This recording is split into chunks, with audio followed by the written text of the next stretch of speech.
तो आज के इस एक्सप्लेनर में हम सीधे ब्रह्मांड के सबसे एक्सट्रीम और माइंड बेंडिंग हिस्सों में डाइव करने वाले हैं। हम बात कर रहे हैं कॉस्मिक ग्रेविटेशनल वेल्स की। ये एक ऐसी जगह है जहां ग्रेविटी इतनी इंटेंसली पावरफुल होती है कि वहां रियलिटी और फिजिक्स के हमारे सारे नियम बिल्कुल कंप्लीटली टूट जाते हैं। तो चलिए इस माइंड ब्लोइंग यात्रा को शुरू करते हैं। ओके, तो चलिए इसमें गहराई से उतरते हैं और इस मुख्य सवाल से शुरुआत करते हैं कि आखिर एक ब्लैक होल बनता कैसे है। सोचिए जरा, क्या होता है जब एक विशालकाय तारे की मौत होती है और ग्रेविटी हर तरह से जीत जाती है। ये एक सिंपल सा सवाल आगे चलकर इन कॉस्मिक मॉन्स्टर्स के पैदा होने की सबसे हैरतअंगेज कहानी को हुक कर लेता है। देखिए, एक तारे की मौत कोई शांत प्रक्रिया नहीं है। ये असल में बेहद वायलेंट होती है। जब तक स्टार जिंदा रहता है, उसके कोर में चलने वाला न्यूक्लियर फ्यूजन एक स्ट्रॉन्ग आउटवर्ड प्रेशर बनाता है। ये ग्रेविटी के इनवर्ड पुल के खिलाफ एक perfect tug of war create करता है। लेकिन जैसे ही स्टार का सारा फ्यूल खत्म होता है, ये आउटवर्ड दबाव इंस्टेंटली गायब हो जाता है और ग्रेविटी इंस्टेंटली जीत जाती है। बाहर की सारी परतें एक भयानक सुपरनोवा एक्सप्लोजन में उड़ जाती हैं और अंदर का कोर धंसने लगता है। अगर बचा हुआ कोर हमारे सूर्य से 3 गुना या उससे ज्यादा भारी हो तो ग्रेविटी को रोकना लिटरली नामुमकिन हो जाता है और ठीक वहीं पर एक नए ब्लैक होल का जन्म होता है। अब साइंटिस्ट इन ऑब्जेक्ट्स को उनके मास यानी उनके वजन के हिसाब से कैटेगराइज करते हैं।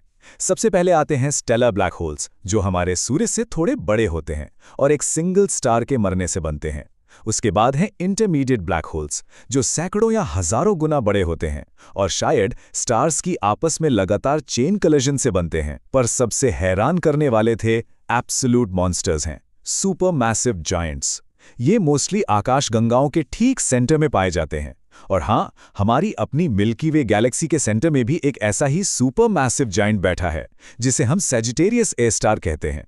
अब जो सबसे दिलचस्प बात इस स्लाइड पर समझने वाली है, वो ये कि ये पूरी कहानी हमें बिल्कुल सेंटर पॉइंट तक ले आती है, जिसे हम सिंगुलैरिटी कहते हैं। ये एक ऐसी जगह है जहां सारा का सारा मैटर एक इन्फिनिटली डेंस और अनंत रूप से छोटे से पॉइंट में क्रश हो जाता है। और कमाल की बात यह है कि इस एग्जैक्ट माइनस्क्यूलर बिंदु पर आकर हमारा मैथ्स और हमारी करंट फिजिक्स के सारे रूल्स कंप्लीटली फेल हो जाते हैं। यहां आकर हर कैलकुलेशन टोटली ब्रेक डाउन कर जाती है।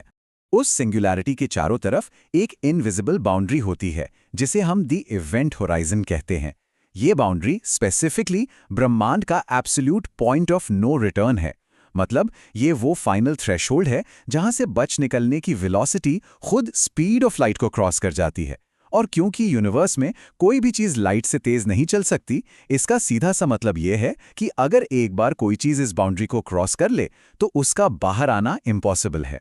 तो एक बड़ा लॉजिकल सवाल बनता है कि जब ब्लैक होल से रोशनी वापस आ ही नहीं सकती, तो आखिर हम इनको ट्रेस कैसे करते हैं? इसका बेसिक जवाब है द एक्रीशन डिस्क। ये डिस्क प्योरली ब्लैक होल का हिस्सा नहीं है। दरअसल ये सुपर हीटेड गैस, डस्ट और टूटे हुए तारों का एक स्वर्लिंग, वायलेंटली फास्ट रिंग है जो ब्लैक होल के चारों तरफ घूम रहा है। एक्सट्रीम फ्रिक्शन की वजह से ये डिस्क इतनी गर्म हो जाती है कि ब्राइटली ग्लो करने लगती है। और सच तो यह है कि यही चमकता हुआ ग्लोइंग छल्ला अकलौती वजह है जिसकी मदद से हम इन कॉस्मिक वेल्स को प्रैक्टिकली ट्रैक कर पाते हैं।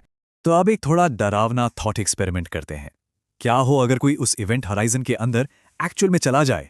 उस फीलिंग और रियलिटी को समझाने के लिए फिजिक्स में एक ऐसी टर्म है जो सुनने में शायद किसी इटालियन डिश का नाम लगती हो, पर प्रैक्टिकली ये बेहद टेरिफाइंग है। स्पैगेटिफिकेशन। हाँ, आपने सही सुना। चलिए समझते हैं कि आखिर क्या चीज है। जरा इस कॉन्सेप्ट को कॉन्ट्रास्ट करके देखते हैं। इमेजिन कीजिए, एक हाइपोथेटिकल एस्ट्रोनॉट है जो सिंगुलैरिटी की तरफ सीधा गिर रहा है। ब्लैक होल का ग्रेविटी पुल इतना ब्रूटल होता है कि उसके पैरों पर खिंचाव उसके सिर के मुकाबले कहीं ज्यादा होगा। इसका असर ये होगा कि वो लंबा खिंचता चला जाएगा और हॉरिजॉन्टल लेवल पर कंप्रेस होकर एटम्स की एक लंबी स्ट्रिंग या स्पगेटी की तरह बन जाएगा। ये इंस्टेंट होगा।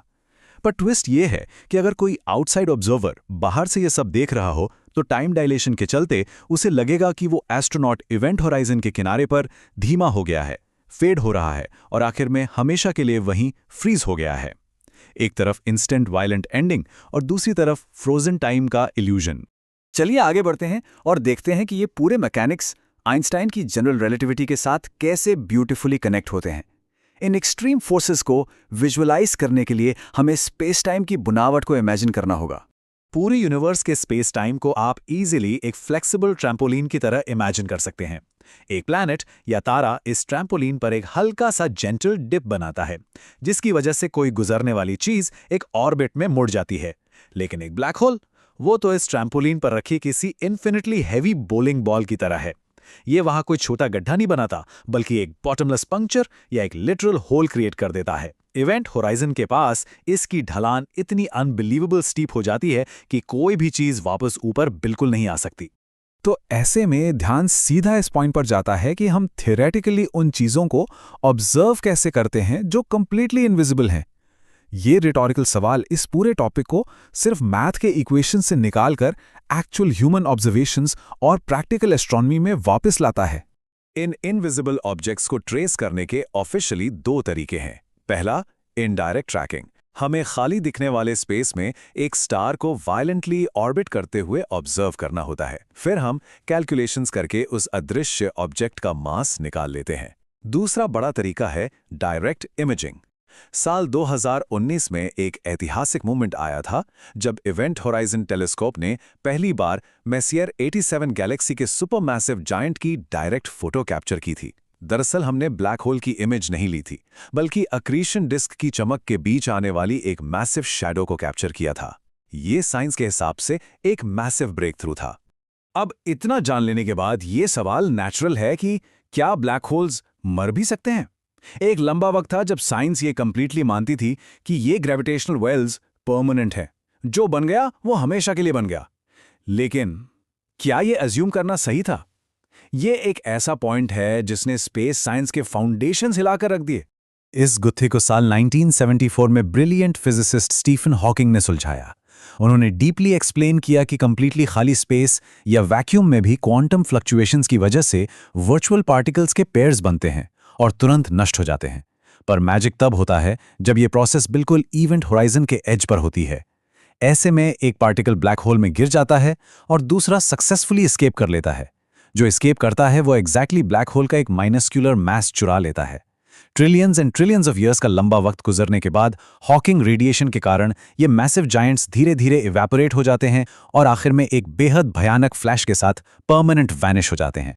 और ये फैक्टर ब्रिलियंटली इलिस्ट्रेट करता है मॉडर्न थ्योरेटिकल फिजिक्स के एक बहुत बड़े पैराडॉक्स को। एक तरफ हमारा क्वांटम मैकेनिक्स असर्ट करता है कि यूनिवर्स में एटम्स की किसी भी अरेंजमेंट की इंफॉर्मेशन कभी ट्रूली डिस्ट्रॉय नहीं हो सकती, उसे बचाया जाना चाहिए। वहीं जनरल रिलेटिविटी क्लीनली ये बता रही है कि जो भी मैटर ब्लैक होल के अंदर जाता है वो एग्जैक्टली सिंगुलैरिटी पर जाकर हमेशा के लिए मिट जाता है। क्लियर कॉन्ट्राडिक्शन है ना? ये दोनों फंडामेंटली प्रूवन थियरीज एक साथ ट्रू नहीं हो सकती।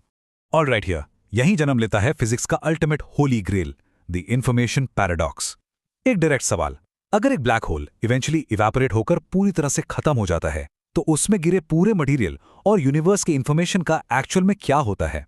अगर वो सच में परमानेंटली इरेज हो गई तो इसका प्योर टर्म्स में यही मतलब निकलेगा कि हमें अपनी फिजिक्स की पूरी बेसिक रियलिटी वापस लिखनी पड़ेगी।